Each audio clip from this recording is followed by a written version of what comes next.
साथ संगत जी, प्यार से कहना ध्यान निरंकार जी। दूसरे दिन समागम के जहाँ कल भी आप सभी ने संतों महात्माओं के वचनों को सुना और वो सिखलाई वही थी जो युगों युगों ने संतों ने दी। और आज भी सुबह जहाँ पहले सेवा दल रैली का रूप, जहाँ समर्पित भाव से एक सेवा का भाव कि मन में अपने हिसाब से नहीं, जो नीड ऑफ द आवर है, एक रूप उसका मानवता के लिए सेवा कैसे करनी है कि ये कोई मदद रूप नहीं है, ये तो मन का समर्पण है कि हम होते ही कौन है कुछ किसी के लिए करने वाले एक परमात्मा जो है, और उसी का दिया ये जो रूप। तो हम जहाँ ये परमात्मा के साथ इसी के ऊपर आधारित मन को करते हैं और जब ये समझ लेते हैं कि ये परमात्मा ने जो बल बगैर बख्शा भी है तो भी इससे सदुपयोग ही हो, इस शरीर से सेवा हो सके। मन को एक परमात्मा के साथ जितना जोड़ेंगे उतना ही ज्यादा मन भी पवित्र होगा, क्योंकि ये निराकार इस मन में बसेगा। तो कैसे ये सेवा के भी अनेक रूप, जहाँ हर कोई अपने जीवन में ये सेवा के साथ जुड़कर और अपने अहंकार को त्याग सकता है। वही बात जहाँ कल से सुकून की हर कोई कह रहे हैं और दासी ने भी कल जो एक समर्पण से सुकून की बात की, तो और अगर हम गहराई में देखें कि सुकून और किस किस चीज से जुड़ा है, तो वहाँ शुक्राना भाव, वो ग्रैटिट्यूड की भी बात होती है कि ये जब तक मन में ग्रैटिट्यूड होगा तब तब एक मन का भाव भी वही कि जो कुछ है जीवन में सब ही एक हमारे लिए इस परमात्मा ने जहाँ इतनी सुंदर सृष्टि की भी रचना करी, वहीं एक फर्ज हमारा कि इंसान बन के आए हैं तो वाकई ही इंसान वाले गुणों को भी अपनाना है। सिर्फ दिखावा मात्र नहीं, अंदर से भी हमारा एक जो कैरेक्टरिस्टिक हो वो इस रूहान के साथ जुड़ के इंसानों वाला ही हो। ये दैवीय गुण, ये मानवीय गुणों से एक युक्त जीवन जहाँ हर कोई जी सकता है।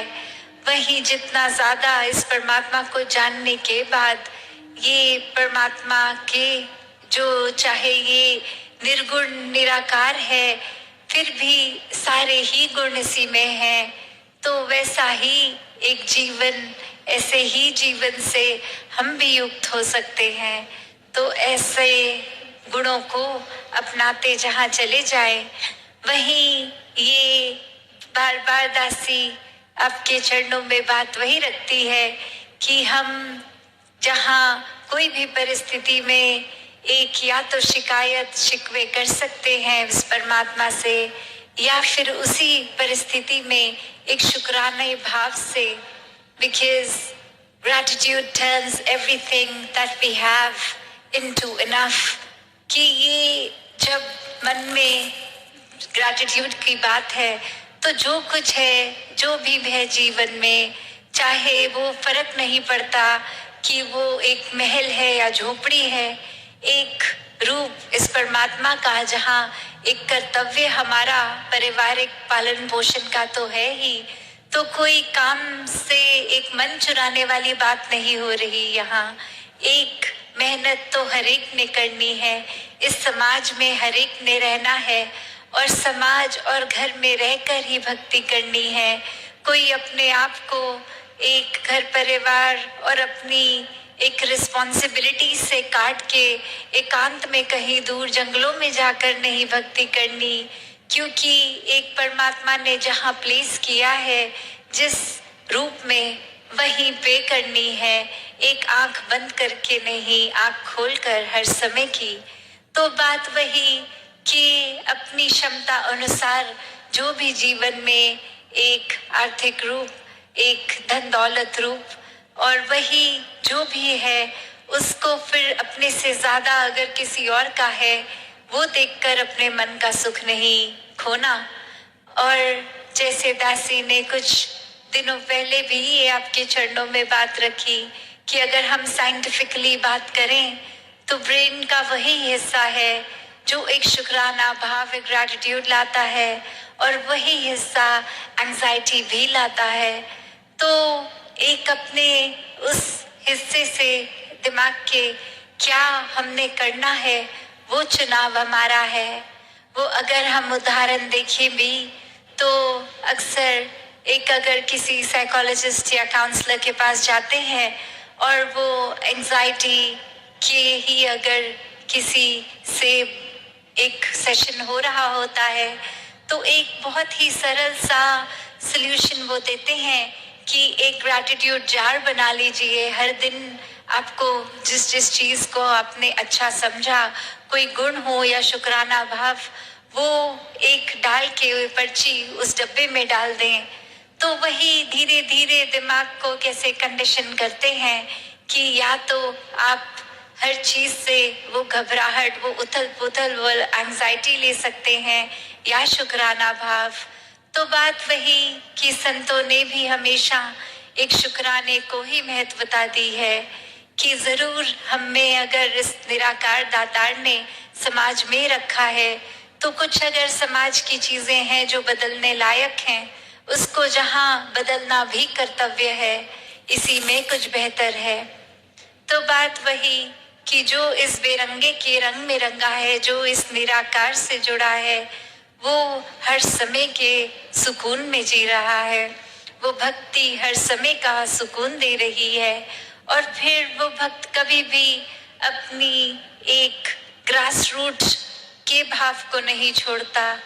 एक कहानी का सहारा दासी लेके ये बात रखेगी कि कैसे एक व्यक्ति जा रहा था कहीं, और वो बहुत ही एक शहर का एक बहुत ही इन्फ्लुएंसर था, एक बहुत ही अमीर व्यक्ति था, और बहुत ही साधन, घर बार, एक गाड़ियां, और कहीं किसी लेक्चर पे जाते जाते उनकी गाड़ी खराब हो जाती है, और अब एक समय की भी पाबंदी कि ये समय पर पहुंचना है। तो अब साधन क्या, सामने नजर जाती है एक व्यक्ति अपना रिक्शा लेके खड़ा है, और अब वो व्यक्ति जब अपने रिक्शे की ओर एक वो देखकर कि मैं यही साधन अपना लेता हूँ, कम से कम एक समय से तो जहाँ पहुँचना है वहाँ पहुँचेंगे, और अब वही रिक्शे में सवार वही सोच कि इतनी गाड़ियां भी किस काम की, जब वो कहीं जाने के काम ही नहीं आई, वो खराब हो गई। और वहीं उस रिक्शे वाले पे नजर, तो वो धूप के समय में भी एक गीत की ही पंक्ति गुनगुनाते, एक मौज करते हुए, अपनी साइकिल, एक रिक्शा चलाते हुए ही उस वेन्यू तक उस इंसान को ले गए, और जहां बहुत अच्छे से वो इवेंट टाइम से पहुंच के हो भी पाया। तो फिर उस व्यक्ति के मन में आया कि ये जो रिक्शे वाले ने इतना सहयोग किया, मुझे समय से पहुंचाया, इसको कुछ इनाम दिया जाए। और इनाम के तौर पे वो अपने घर दफ्तर इनवाइट करके बहुत अच्छा एक भोजन भी देते हैं, एक तोहफों से भी नवाजते हैं। और ये सब करते हुए वो रिक्शे वाले की भी परिस्थिति पहले जैसी, जो गीत वो उस समय गुनगुना रहा वही एक संगीत हर समय वो गुनगुनाते ही गए। और फिर एक स्वभाव उस इंसान को इतना अच्छा लगा कि बोला, आप रिक्शा छोड़िए, आप हमारे यहाँ ही नौकरी पे लग जाइए, आपको एक घर भी खरीद के दे देते हैं, उसी में रहिए। और फिर ये वही गीत फिर से गुनगुनाते हुए दिनचर्या अब वो रिक्शे वाले की चलती रही। और फिर एक दिन उस मालिक के ख्याल में आया कि ये ऐसे कैसे हर समय ऐसी भाव में रहते हैं, चाहे परिस्थिति पहले गरीबी से अमीरी की ओर हुई, और तब भी वही कामने शक्ल पे वही एक ही गीत गाते रहते हैं। एक कोई भी मन में उतार चढ़ाव नहीं आया। तो कुछ ना हासिल के बाद इतना कुछ मिल गया, तो अब परिस्थिति फिर से बदली जाए तो देखते हैं कि ये कैसे पेश आते हैं। और वहीं अचानक से बोल दिया गया कि आपको नौकरी से भी निकाला जाता है, और जो घर आपके लिए लिया था उसको वापस लिया जाता है। और फिर वही इंसान गीत गुनगुनाते गुनगुनाते अपनी सारी जो चाबी वगैरह सब सबमिट करके फिर अपनी ही झोपड़ी की ओर वापस उसी आनंद में। और जब ऐसा देखा गया कि कुछ दिन लगातार किसी ना किसी को भेजा गया कि देख के आओ अब वो कैसे जी रहे हैं, तो हर एक ने आके उस मालिक को यही कहा कि ये तो बिल्कुल जैसे यहाँ होते थे वैसे ही गीत गाते हुए मौज मस्ती में अपनी झोपड़ी में वापस उसी तरह की अपने रिक्शे पे एक दिनचर्या चल रही है उनकी। तो अब उस मालिक के ध्यान में आया कि ये समझा तो जाए कि क्या है। वो रिक्शे वाले बोलते हैं कि एक परमात्मा ने जिस तरह एक साधन झोपड़ी रखा, फिर आपको साधन बना के भेजा, एक इंस्ट्रूमेंट बना के भेजा, आपने बेशक वो अपग्रेड तो दे दिया पर वो आपने नहीं, परमात्मा ने ही दिया है। हर चीज आज तक जो भी दी है परमात्मा ने ही दी है। और अगर फिर आप ही के जरिए वो लग्जरीज ले भी ली वापस और वापस झोपड़ी में दी तो भी इसी का ही देना है। तो एक मन में क्यों उतार चढ़ाव आए, मन परिस्थिति के हिसाब से इतना क्यों उन सामान से, उन वस्तुओं से, उन चीजों से जुड़ जाए कि फिर ये परमात्मा को ही कोसे। हर समय इस परमात्मा का ही शुक्राना हो जो दे रहा है परमात्मा, वो हमारी बेहतरी के लिए हमारे अनुसार ही है। हासिल हो जाए या ना हो वो सुकून कहीं नहीं जाता, क्योंकि वो फिर दुनियावी चीजें जो इम्परमानेंट एक है उसमें एलिमेंट, चाहे सामान हो चाहे कुछ भी, तो वो आज जैसा है कल वैसा नहीं होगा। आज है कल पता नहीं होगा भी कि नहीं होगा। उससे अगर जुड़ जाएंगे तो कैसे फिर मन का सुकून खराब होगा। तो एक वस्तुओं को वस्तु की तरह ही सदुपयोग जहाँ तक है वहां तक ही सीमित रखा जाए, उनको अपने मन पे इतना हावी ना किया जाए कि तबीयत भी खराब हो जाए, एक दिमाग भी फिर परेशान रहे। तो ये कोई ऐसी बात नहीं है कि हम परमात्मा आपका कुछ देर नाम लेंगे उसके बदले कुछ चाहिए। तो ये कोई ना सौदा है ना इसमें कोई शर्तें हैं।